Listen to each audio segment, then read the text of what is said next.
അമ്മ രുചിക്കൂട്ടിലേക്ക് സ്വാഗതം. ഞാൻ ഓമയ്ക്ക കൊണ്ടുള്ള മസാലയാണ് ഇന്നുണ്ടാക്കുന്നത്. അതിന് ഞാൻ എടുത്തിരിക്കുന്ന ഒരു ഓമയ്ക്കയുടെ പകുതി ഇത്രയും വിളഞ്ഞ് പഴുക്കാൻ പരുവമായ ഓമയ്ക്കയാണിത്. ഇതിൻ്റെ പകുതി ഞാൻ അതുപോലെ കഷ്ണമാക്കി എടുത്ത് വെച്ചിട്ടുണ്ട്. ഒരു സവാള ഓമയ്ക്ക കഷ്ണം കണ്ടിച്ചിട്ടേക്കുന്ന പോലെ തന്നെ അതും കഷ്ണമാക്കി എടുത്തിട്ടുണ്ട്. 2 പൂള് തേങ്ങ കണ്ടിച്ചെടുത്തിട്ടുണ്ട്.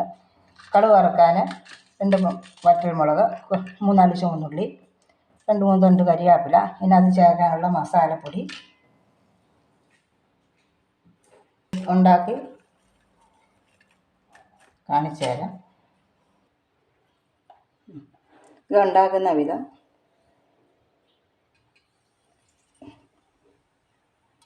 പാത്രം അടുപ്പ് വെച്ചിട്ട് വെളിച്ചെണ്ണ ഇങ്ങോട്ട് ഒഴിച്ച്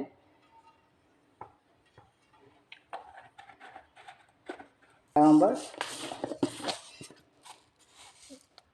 1/4 ടീസ്പൂൺ കടുക് ഇട്ട് പച്ചമുളക് ഇതിനകത്ത് ഇടുക. അതിനകത്ത് കറിവേപ്പില, ചുവന്നുള്ളി മുളകും കൂടെ മൂത്ത് കഴിയുമ്പോൾ 2 തണ്ട് കരിവേപ്പില അതിലോട്ട് ചേർക്കുക.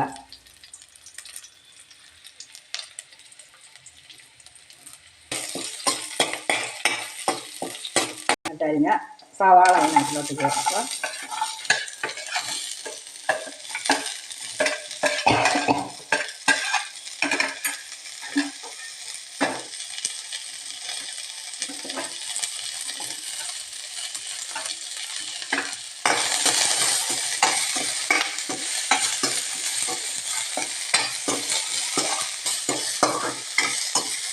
സവാള നല്ലതുപോലെ വഴഞ്ഞ് വരുമ്പോൾ അത് നല്ല അരച്ചിലോട്ട് തേങ്ങാക്കൊത്തൂടി ഇടുക.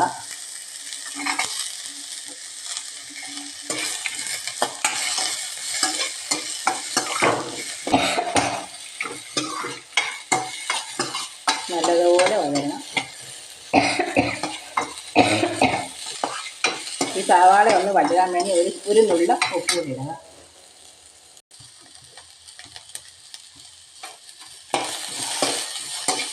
അപ്പോൾ സവാള എളുപ്പം വഴന്ന് കിട്ടും.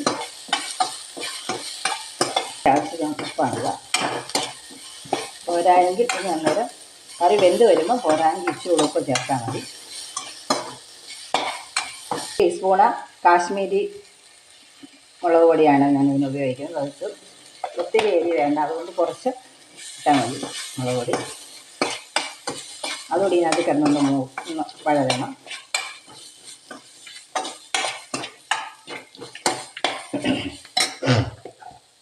മല്ലിപ്പൊടി കൂടെ ചേർക്കുന്നു.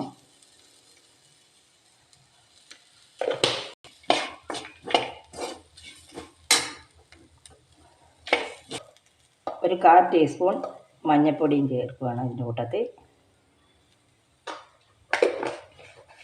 കറുവാപ്പട്ട ഇവിടെ ഇതിനകത്തിൽ ഒടിച്ചിടുകയാണ്.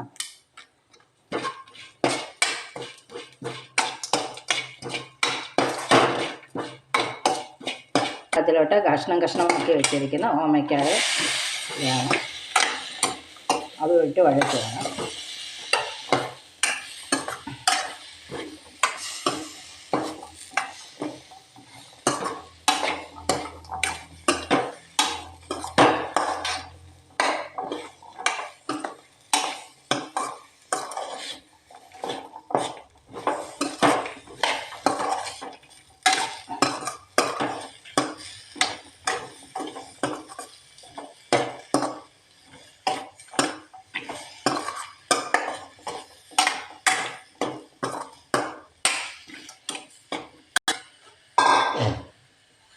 ഇച്ചിരി മസാലപ്പൊടി കൂടി ഇതിനകത്ത് ചേർക്കണം. പെരുംജീരകവും എല്ലാം കൂടെ പൊടിച്ചതാണ്, അത് ഇതിനകത്ത് ചേർത്തു.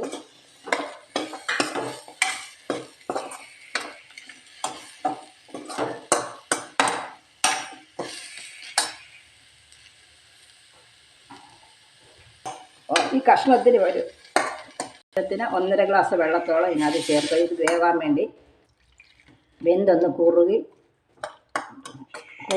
പറ്റിയിരിക്കണം.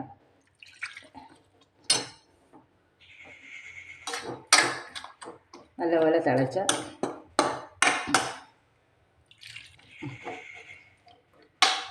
കിടന്ന് ഈ വെള്ളത്തിൽ കിടന്ന് ഇത് വെന്ത കോഴി അപ്പോഴത്തേക്കും ഒരു കാമുറി തേങ്ങ ഇവിടെ അരച്ച് അഷ്ടി ചേർക്കണം ഇതിനകത്തിൽ. ഓമയ്ക്ക ഒരു 10-20 മിനിറ്റ് അടുപ്പിൽ ഇരുന്ന് വേവണം. അതിനാണ് ഞാൻ അടുപ്പിലോട്ട് വെച്ചത്. വെന്തിട്ടില്ല, വേവാൻ ഒരു 10-20 മിനിറ്റേലും ഇരുന്നെങ്കിൽ ഓമയ്ക്ക ഒന്ന് വേവത്തുള്ളൂ. വേവാൻ വേണ്ടി വേവട്ടെ. വെന്ത് കഴിയുമ്പോൾ നമുക്ക് ഇതിനകത്ത് ശകലം തേങ്ങായും അരച്ച് ചേർക്കാം. ഓമയ്ക്ക ഒരുമാതിരി വെന്ത് നല്ലതായിട്ട്. ഇനി ഇതിനകത്തിലോട്ട് ഒരു ശകലം തേങ്ങായ അങ്ങോട്ട് അതിൻ്റെ എരിയൊക്കെ ബാലൻസ് ചെയ്യാൻ വേണ്ടി ഒരു ശകലം തേങ്ങ ഒത്തിരി അരയ്ക്കരുത്, ചെറുതായിട്ട് ചതച്ച് പോലെ മതി. അതുകൂടി ഇതിനകത്ത് ചേർക്കുകയാണ്.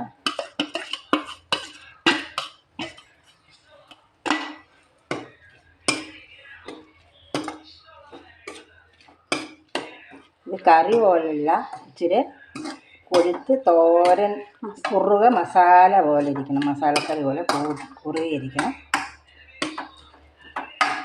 കറി റെഡിയായി. ശകല ഉപ്പിൻ്റെ കുറവുകൊണ്ട് ശകല ഉപ്പ് കൂടെ ചേർക്കുകയാണ് ഞാൻ.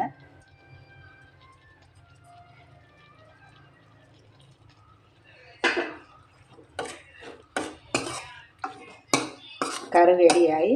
ഇതെല്ലാവരും ഒന്ന് ട്രൈ ചെയ്ത് നോക്കണം. ലൈക്ക് ചെയ്യണം, സബ്സ്ക്രൈബ് ചെയ്യണം. എൻ്റെ ചാനൽ കണ്ടിട്ടില്ലാത്തവർ സബ്സ്ക്രൈബ് ചെയ്യാൻ മറക്കരുത്. സബ്സ്ക്രൈബ് ചെയ്യണം.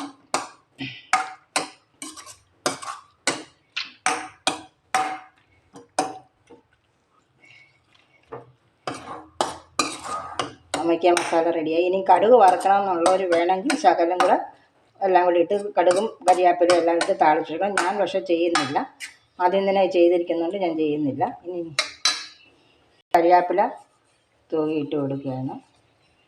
അത് മാത്രമേ ചെയ്യുന്നുള്ളൂ. അങ്ങനെ ഓമയ്ക്ക മസാല റെഡി.